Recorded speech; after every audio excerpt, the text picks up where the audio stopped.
আসলে হয়েছে কি বিএনপির ৩১ দফাটা তো এটা তো আর মাত্র দেয়নি। বিএনপির ৩১ দফাটা তো অনেক আগে থেকে, হ্যাঁ? ২০১৪ থেকেই শুরু হয়েছে। হ্যাঁ? ১ম এ কম ছিল তারপর বাড়িয়েছে এবং ৩১ দফাটা তো অনেকের সাথে কথা বলেই করেছে।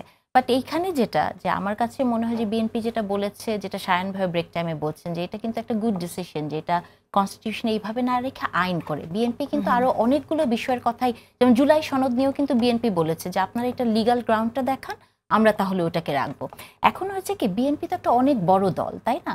এবং এই দলটা আপনি দেখবেন যে বিএনপি কিন্তু অনেক জায়গাতে অনেক ছাড় দিয়েছে। আপনি দেখেন যে ঐক্যমত্য কমিশনের যে প্রস্তাবনাগুলো এসেছে ৮৪টা মনে হয় না কত না কতগুলো, হ্যাঁ তার মধ্যে হচ্ছে ২১টা না কয়টার মধ্যে মনে হয় বিএনপি মানে একটু মোটা দাগে ওনাদের বলেছেন যে ওনারা এটাতে রাজি না বা কিছু, কিন্তু অনেকগুলোতেই কিন্তু তারা সহমত জ্ঞাপন করছে। এখন যেটা হয়েছে যে ধরেন আপনার সবকিছুতেই সহমত জ্ঞাপন করতেও হবে কেন, তাই না? মানে আপনি সরল করতে চাইলেই সরল করা যায়, কিন্তু আমরা তো আসলে সরল করতে চাই না, তাই না? ওই যে আসিফ শাহিন ভাইও বলেছেন যে কনস্পিরেসি, মানে উনি বিশ্বাসই করেন না যে ষড়যন্ত্র, কিন্তু আমরা আসলে কনস্পিরেসি থিওরি পড়তে পড়তে এমন হয়ে গেছে যে আপনার পাশে আমি বসে আছি, কেন এই জায়গায় বসলাম না, এটার পেছনেই আমি একটা ষড়যন্ত্র খুঁজছি, তাই না?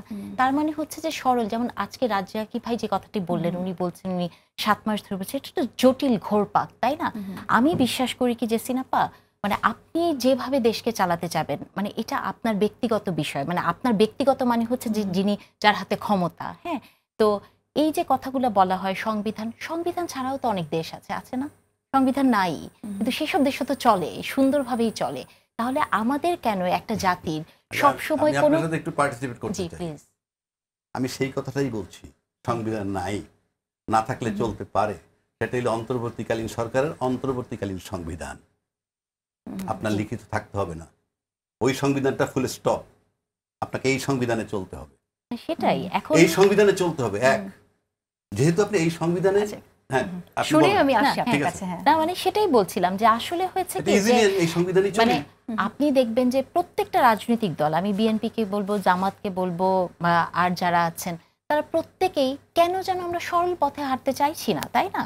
মানে যে কোনো কিছুকে আপনি দেখবেন যে একদম কাছাকাছি চলে যাচ্ছে, মানে সব ঐক্যমতে, তারপর আবার ঠিক মানে 180 ডিগ্রি ঘুরে যাচ্ছে, মানে কেন এটা হচ্ছে?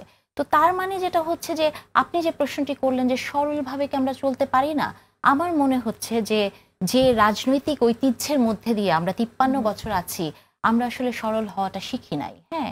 কোনো না কোনো জায়গায় আমাদের এই সমস্যাগুলো হয়।